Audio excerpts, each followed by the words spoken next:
વડોદરા જિલ્લાના ડભોઈ તાલુકા વિસ્તારમાં આવેલી ફેથ પબ્લિક સ્કૂલ ફરી એકવાર ચર્ચામાં આવી છે.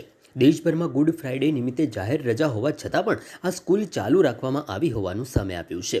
આ સ્કૂલ દ્વારા ગુડ ફ્રાઇડેના દિવસે વિદ્યાર્થીઓની પરીક્ષા લેવામાં આવી. સામાન્ય રીતે દેશભરમાં આ દિવસે શાળાઓ બંધ રહેતી હોય છે, પરંતુ આ મુદ્દે જિલ્લા શિક્ષણ અધિકારીની કચેરીની કામગીરી ઉપર પણ સવાલો ઉઠાવ્યા છે.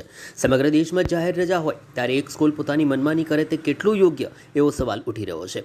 હવે પ્રશ્ન એ છે કે ડીઈઓ કચેરી દ્વારા આવી સ્કૂલ સામે કોઈ કાર્યવાહી કરવામાં આવશે કે નહીં, તેમજ ફેથ પબ્લિક સ્કૂલના સંચાલકો સામે સત્તાવાર ફરિયાદ નોંધાશે કે કેમ તે જોવાનું રહેશે. સ્થાનિક સ્તરે આ સ્કૂલમાં કેટલાક રાષ્ટ્રીય તહેવારો પણ યોગ્ય રીતે ઉજવાતા નથી, એવી પણ ગંભીર ચર્ચાઓ ચાલી રહી છે, જે મામલો વધુ ગંભીર બનાવે છે. આ સમગ્ર મુદ્દે શિક્ષણ વિભાગ શું પગલાં ભરે છે તે હવે મહત્વનું બની ગયું છે.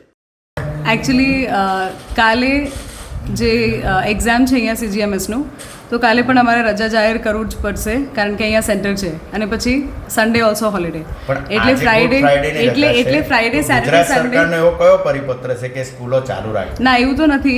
સેટરડે એટલે સલંગ એ લોકોને 3 રજાઓ જશે અને પછી મંડે ફરીથી એ લોકો આવશે, તો એક ડિસ્ટર્બન્સ થશે એના લીધે. આજની વાત છે. હા, આજે જાહેર રજા ચાલુ રખાય સ્કૂલ. એકચ્યુઅલી કાલે એક્ઝામ નહીં હોત તો ચોક્કસ આજે રજા આપવાના જ હતા, પણ કાલે આઈ નો આઈ અન્ડરસ્ટેન્ડ CGMS નું એક્ઝામ છે ને, એટલા માટે કન્ટિન્યુ રાખવાની ફરજ કેમ પડી આજે? એટલા માટે જ એકચ્યુઅલી રીઝન તો એ જ છે કે કાલે પણ, કારણ કે કાલે બધી જગ્યાએ ચાલુ છે. પબ્લિક સ્કૂલની મનમાનીઓ વારંવાર આવતી હોય છે.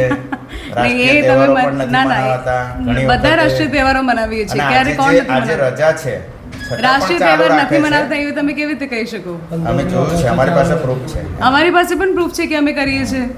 અને આજે રજાના દિવસે પણ તમે ચાલુ રાખો છો. એ જ મેં કહું છું, એટલે બધા કાલનું દિવસ બધી જગ્યાએ ચાલુ છે. આજે કઈ પેપર છે? એક્ઝામ કઈ લેવાય? અલગ અલગ એક્ઝામ છે. આજે કઈ એક્ઝામ છે? આજે જે કઈ એક્ઝામ છે એ અમે ફરીથી લઈશું, હવે એ જ કરવું પડશે.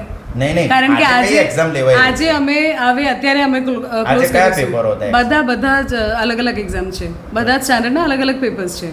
કેટલા સ્ટેન્ડર્ડ સુધી અહીંયા છે? 1 to 10 છે. 10 નું તો ખેર પતી ગયું, 9 સુધી છે.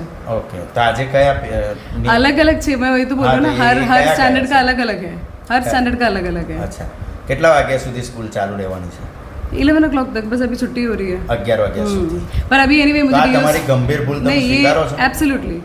ये अभी मुझे DO से भी कॉल आ गया कि मैम आपको ऐसा नहीं रखना चाहिए. तो मैं बोला मैम कल अगर एग्जाम नहीं होता तो डेफिनेटली मैं आज ऑफकोर्स छुट्टी है, हम भी वर्किंग स्कूल चालू રહેશે. गुड फ्राइडे में नहीं रहे. नहीं, કોઈ બી રજામાં નથી કરતા. ગુડ ફ્રાઇડે જનરલી કોઈને એફેક્ટ નથી થતું. એટલા માટે જ, કારણ કે કાલે CGMS નું એક્ઝામ છે. અહીંયા બધી જગ્યાએ સ્કૂલો કાલે ચાલુ છે, અમારી સ્કૂલ કાલે બંધ છે, બીકોઝ અહીંયા સેન્ટર છે. આજે જાહેર રજા કહેવાય.